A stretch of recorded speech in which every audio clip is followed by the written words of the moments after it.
Welcome to Family Features, a podcast for anyone who wants to experience healthy relationships within their family. This is Dr. Corey Gilbert, and I'm honored to come alongside you to encourage, educate, and equip you as we focus on the different relationships that make us family. Let's get started and focus on today's feature.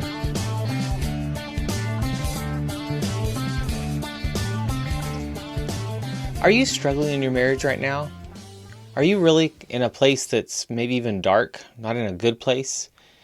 2020 has been kicking our tail. It has been a rough year for so many people. Throughout this pandemic and COVID kind of world, lots of people have done a lot of great things, and marriages have been rekindled and great conversations and kind of new patterns for families, but others have not. Others, maybe you, have really struggled.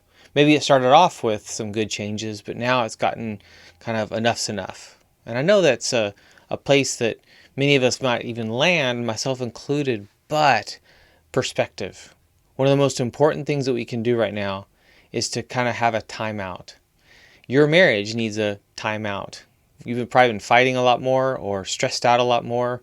Maybe you're giving the silent treatment and you're just stuck. It's time for a timeout. It's time for a time to maybe rediscover hope, to figure out where despair is maybe set in terms of changes that you might have wished would happen, or places where you've wanted to change yourself, but you've not been able to. But during this time out, here's what I want you to do. I want you to be able to create some space to grieve, to hurt, but also to repent and to repair. To grieve, hurt, repent, and repair. What do I mean by that? Grieve, the life we knew before is gone. It's gone. It's going to be different. But it's up to us how different and in what ways as we head towards 2021 and as we kind of reimagine our lives. There's areas and things and habits and routines we've got to grieve. We've got to let go of. We've got to feel the emotions of just kind of anger and frustration over the loss, but then find acceptance and move forward. Now, hurting is also part of that. You need to hurt. You need to be able to feel hurt, know you're hurt, but then what?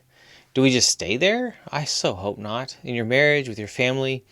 And then what is repent? Repent's more personal. There's things that you might have been doing that are not healthy, that it's time to talk to someone, to share of the struggle you're having or the need that you need some help to get out of. Repent. And repent requires us to not only confess and share, but also turn, to change. We need that. And then repair. This is where we start reinventing ourselves as a couple, as a person first, as a couple, and as a family. Don't go back to business as usual. Find a new us, a new everything, new you. A lot of you are working from home. A lot of you, the schedules have changed. For a lot of you, nothing has changed. It's just been go, go, go, go, go. What about a new family schedule? How are you going to navigate the school changes? The lack of extracurricular changes, the consumption of media and TV and movies, all of this causes stress. All this causes angst. There are plans, there are ways, there's lots of good apps and groups and things like that and tools, but those are just tools. They're not like the answer. I feel like what we're looking for is the answer. How do I reinvent myself? We'll start with day after day, one day at a time. One day, Sunday, what are you going to do different? Monday, what's different? What are some patterns that you can set in place, maybe morning routine or bedtime routine, that maybe you used to do some things, but they kind of got lost along the way in the shuffle of busyness. Now's the time to add that back in. Did you used to enjoy reading to your children? What if you added that back in? Did you have some kind of show or even game that you would play as a family that you used to do, but you kind of lost that along the way? Did you enjoy sitting around the piano and playing music and singing and playing other instruments and just worshiping together?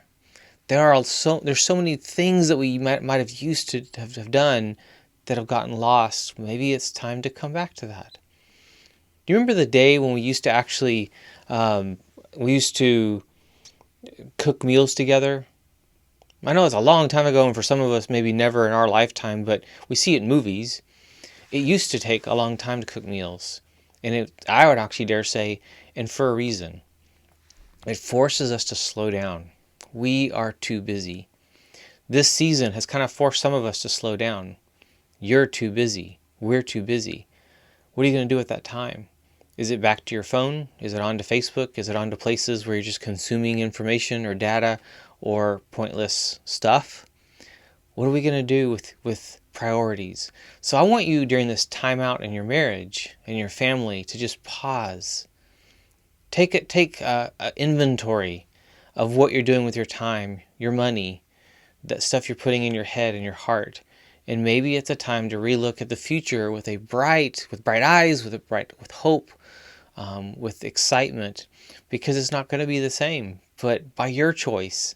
So how is it going to change?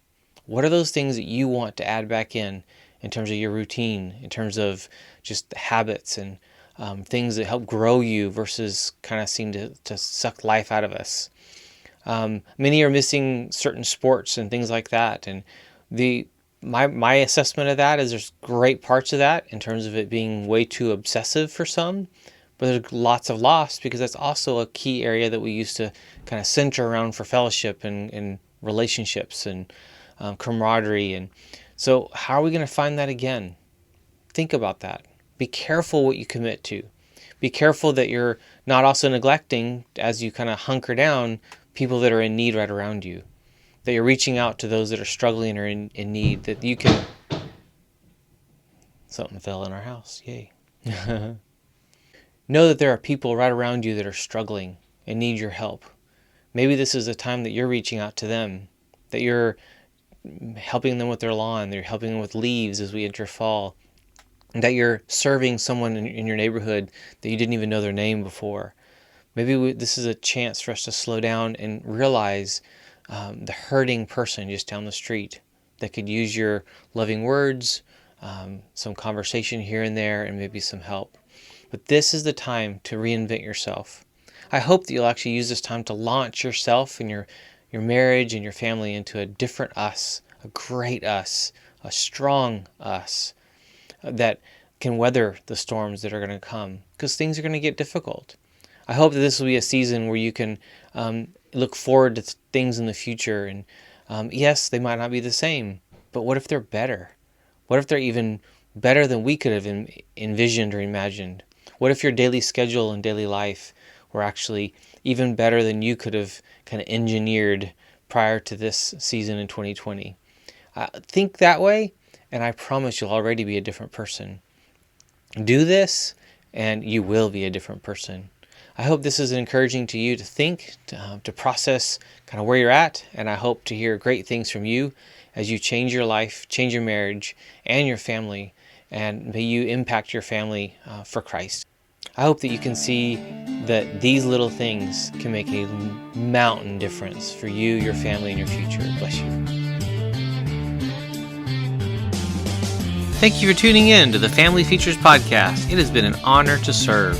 Find out more about Dr. Gilbert and his resources for you and your family's growth and success at healinglives.com. And if you think you could use some support along the way, be sure to book that call at bookdrg.com. And one more thing, if you found this helpful, please share this podcast with others so that we can change the world together.